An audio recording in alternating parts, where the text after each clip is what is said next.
ფიფქები ბრწყინავდნენ, ბავშვები იცინოდნენ. ზარების რეკვის ხმა მთელ ქალაქში ისმოდა. უეცრად ფარნები ჩაქრა. ზარები დადუმდა და სიცილი ჰაერში გაიყინა. მარიამმა პატარა მოკლზულ არსებას მოჰკრა თვალი, რომელსაც ზურგზე მოელვარე ტომარა მოეგდო. ახალ წელს მარტო შენთვის ვერ დაიტოვებ. მამაც სურად უთხრა გოგონამ. ბუზღუნამ ბოტები დააბაკუნა და თოლში გაიქცა. სანტა! ბუზღუნამ ახალი წლის სინათლე მოიპარა. სწორედ ამის მეშინოდა. ბუზღუნა ბოროტი არაა, უბრალოდ მარტოსულია. რატომ არ მოსწონს ბუზღუნას მხიარულება? იმიტომ რომ მისი ნაწილი არასოდეს ყოფილა. მაშინ უნდა ვაჩვენოთ, როგორია ეს გრძნობა. ნამდვილი გმირივით ლაპარაკობ. ღრმა, თოვლიან გამოქვაბულში ბუზღუნა ახტაცებული ბზრიალებდა. აელვარებულ ახალი წლის სინათლეს ხელიდან ხელში აბუხტავებდა. ჩემია, ახლა აღარავინ იმღერებს, აღარავინ გაიღიმებს.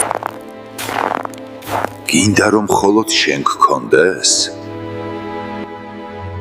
მხოლოდ შენ იმიტომ გინდა, რომ სხვებთან არასდროს გაგიზიარებია.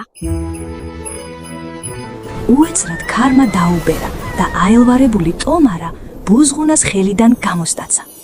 გოგონა დაუფიქრებლად გაიჭრა წინ და ტომარა დაიჭირა. სანტამ ტაში შემოჰკრა. ეს ყველა ბავშვის გულს ეკუთვნის. გაოცებულმა ბუზღუნამ პირი დააღო.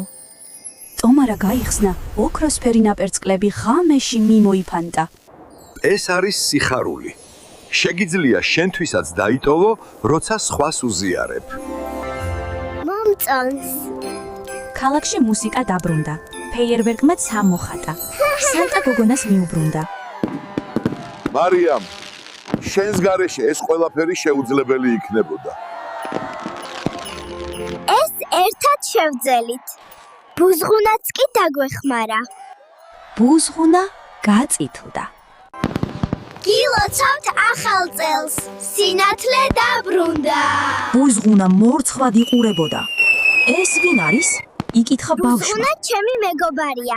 ის დამეხმარა ახალი წლის გადარჩენაში. ბავშვებმა ბუზღუნა სათამაშოდ მიიწვიეს. დღეს შენ დიადი თვისება გამოავლინე, მარიამ. სიმამაცე და სიკეთე. ეს ყველაფერი ჭეშმარიტ გმირაქცევს. მარიამ, შენი დამსახურებით ახალ წელს საფრთხე აღარ ემუქრება.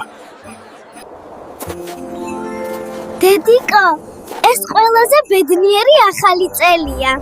გმირები ისინი არიან, ვისაც სხვებისთვის სინათლე მოაქვთ. მარიამმა გაიღიმა. მან ხომ ახალი წელი გადაარჩინა და ახალი მეგობარი შეიძინა.